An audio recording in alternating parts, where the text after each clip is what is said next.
Welcome to the Slop Temple. We pray this video helps. You begin by getting permissions and the right cable. Plug a certified USB-C cable into the Jetour and your phone. Make sure phone screen is unlocked. On your phone, open Android Auto and accept prompts for access, contacts, and location. If you see a pop-up on the car head unit, select Android Auto immediately.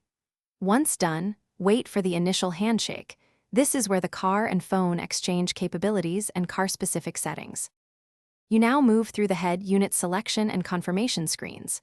On the Jetour display, tap Android Auto. The unit may request permission to access phone features. Allow it. On your phone, accept any USB connection dialogues or USB debugging prompts. These enable full control and audio routing.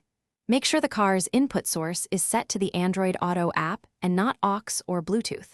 Once granted, the phone will load the auto interface optimized for your Jetour screen. You finish by verifying everything works.